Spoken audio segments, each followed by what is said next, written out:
hello लोगोफोर बरायबावबाय बड' जब enough' official YouTube चेनेलाव दा बिग आपडेट सफैदों बेनो जाबाय एसएससि एडमिट नोंथांमोना डाउनलड आरो स्टेटासखौ नोंथांमोना नायनो हासिगोन आरो बे भेकेन्सिया जाबाय 17,000 बारा दङमोन थ' बेखायनो बयनिसिमबो अल दा बेस्ट थाबाय आरो बे पस्टआ मामोन आं नोंथांमोननो डिटेल्सखौ होगासिनो दङ आरो एसएससि एसडि कनस्टेबलनि एप्लाइ नोंथांमोननि डेटआ फैखाबाय आरो लोगोसे नोंथांमोननि फिजिकेल टेस्ट जानो गोनां एसएससि थांनाय बारनि आरो गोदान भेकेन्सि आरो लोगोसे एमटिएस एग्जाम दा नोंथांमोना जायफ्रा बड' जब इनफ' अफिसियेल इउटुब चेनेलाव गोदानै फैदों साबस्क्राइब खालामना लानो हागोन जेब्लायबो साख्रिनि आपडेटखौ नोंथांमोना बर' रावजों मोनगोन प्लास सरकारि स्किम ल'ननि सायावबो नोंथांमोना A to Z आपडेट मोननो हागोन दा गोबाव खालामा बे पस्टआ मामोन आरो बबेयाव जों एडमिटखौ मोनगोन जों दानिया नायनोसै जाय नोंथांमोना चेनेलाव गोदान हानायसेबां नोंथांमोना साबस्क्राइब खालामना ला प्लास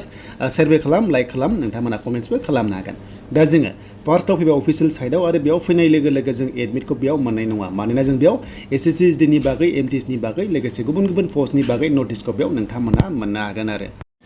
दा बेखायनो जों एडमिट नायनोब्ला NER बेयाव लिर देन बेनिफ्राय जास्ट टाइप खालाम देन नोंथांमोना सार्च खालामनाय लोगो लोगो डाइरेक्ट अपेन जागोन आरो बेयावसो एडमिटखौ नोंथांमोना डाउनलड खालामनो हागोन बेनो जाबाय नटिसआव अके स' बेयाव फैनाय लोगो लोगो नोंथांमोना एडमिटखौहाय बेयावनो गासैबो एसडि कनस्टेबल जा एमटिएस जा एबा नोंथांमोननि कम्बाइन ग्रेजुवेट जा बेयावनो चेक खालामनो हागोन दा बे एग्जामा जाबाय कम्बाइन ग्रेजुवेट लेभेलनि अके आरो बेयाव 17,000नि पस्टआ बारा दङमोन अके स' बिनि स्टेज 1 एग्जामा जासिगोन बेखायनो बे क्लिक हियाराव थुनाय लोगो लोगो एडमिट नोंथांमोना डाउनलड खालामनो हासिगोन अके दा बेखायनो खालामनोबा आइडि नाम्बारखौ नांगोन बेनिफ्राय बार्थडे जुदि गैयाबा नोंथांमोना अपसन दङ नामजोंबो नायनो हागोन अके स' नोंनि नामखौ बेयाव जास्ट टाइप खालामना हो बार्थडेखौ होनानै क्लिक खालामबानो नोङो आइडिखौ रिकभारि खालामनो हागोन आरो एडमिटखौ नोंथांमोना माब्ला डाउनलड खालामनो हागोन बेखौ मोनगोन पस्टआ 17,000नि बारा दङमोन अके स्टेज 1 एग्जाम जाग्रोसिगोन एन्ड स्टेज 2 जागोन आरो फार्स्ट जाबाथाय नोंथांमोननि साख्रि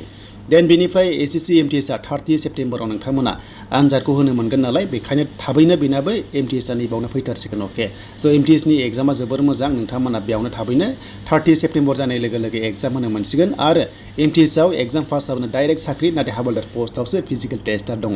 आरो लोगोसे दा बावैनो 5 सेप्टेम्बर जानाय लोगो लोगो एसडि कनस्टेबल नोंथांमोननि प्लास आरो जानो गोनां फिजिकेल टेस्टआ सेप्टेम्बर अक्ट'बराव जागोन बेनो जाबाय एसडि कनस्टेबलाव आरो बेयाव पास जायाबाबो जेबो नङा गोदान भेकेन्सि फैबायना बेयाव नोंथांमोना एप्लाइ खालामथार जानो हागौ नोंथांमोना खाफाला दङबा साख्रिया जाखागोन अके आरो खम नाम्बार मोनदोंबाबो नोंथांमोना फिजिकेल टेस्टआव थांबानो जाबाय लस खालामनाङा अके एग्जाम पास जानायफोरा दा बेनोमोन नोंथांमोना एडमिट चेक खालामदो कम्बाइन ग्रेजुवेट लेभेलनि एडमिटआ डिक्लेयार खालामबाय स' नोंथांमोना चेक खालामदो